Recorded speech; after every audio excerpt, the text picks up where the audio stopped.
जब मुझे याद है जब मैं वॉशिंगटन में था और ये वो वक़्त था जब इमीडिएटली आफ्टर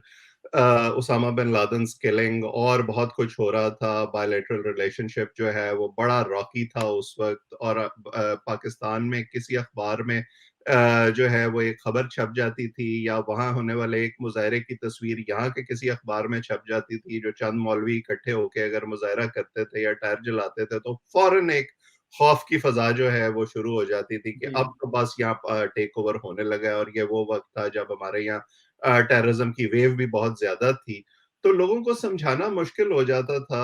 वहाँ डीसी में कि पाकिस्तान के अंदर इन चंद मौलवियों के इकट्ठा होने की सिग्निफिकेंस क्या है या क्या नहीं है और ये लार्जर स्कीम ऑफ थिंग्स में कैसे मैटर नहीं करते। लेकिन यहाँ ज़ाहिर है उसकी एक इंटरप्रिटेशन ज़रा डिफरेंट होती है।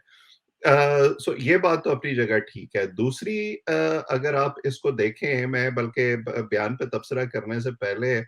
आज सुबह ही मैंने देखा किसी ने सोशल मीडिया पर एक छोटी सी वीडियो का क्लिप शेयर किया हुआ था इमरान खान साहब का, जिसमें वो अपने किसी जलसे में, आपको याद होगा 3-4 महीने पहले उन्होंने खुद अपनी जबान से ये कहा था कि जी देखें आप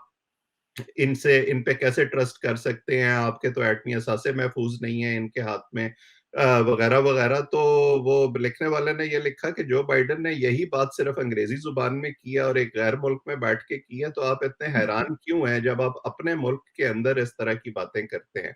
तो ये रिलेट करती है उस चीज से जिसका तस्करा आप अभी थोड़ी देर पहले कर रहे थे कि मैं और आप जब बात कर रहे थे तो हमारा भी कंक्लूजन यही था कि जब मुल्क के अंदर आपके इतनी डिसफंक्शनैलिटी होगी, जब आपकी पॉलिटिकल लीडरशिप जो है वो एक दूसरे से बात करने को तैयार नहीं होगी, जब सब एक दूसरे के ऊपर कौमी सलामती के इल्जामात को कॉम्प्रोमाइज करने के इल्जामात लगा रहे होंगे, जब आपके मुल्क में ये इतने अरसे के बाद जब आप ये दावे करते रहे हैं कि हमने दहशतगर्दी को शिकस्त दे दी है और हमने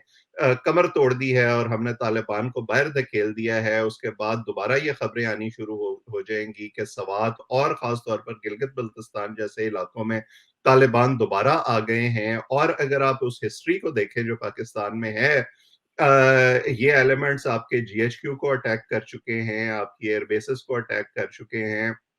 सेंसिटिव इंस्टॉलेशंस को अटैक कर चुके हैं। तो अगर आप इस वक्त जो केओस की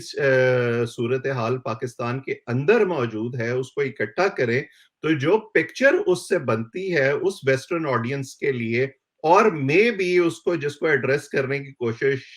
जो बाइडन कर रहे थे, मतलब उस उनकी जो इस वक्त लोकल पॉपुलैरिटी है और जो इंडियन इन्फ्लुएंस है उनके इर्द गिर्द उसकी टीम में, इन सारे फैक्टर्स को अगर आप इकट्ठा करें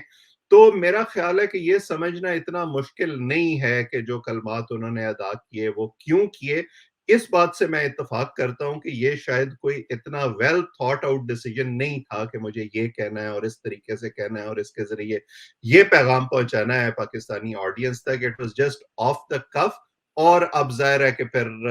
हमारे यहाँ अगेन उसको ऑब्जेक्टिवली एनालाइज करने के बजाय उस पर दोबारा सियासत शुरू हो गई। सही बात है।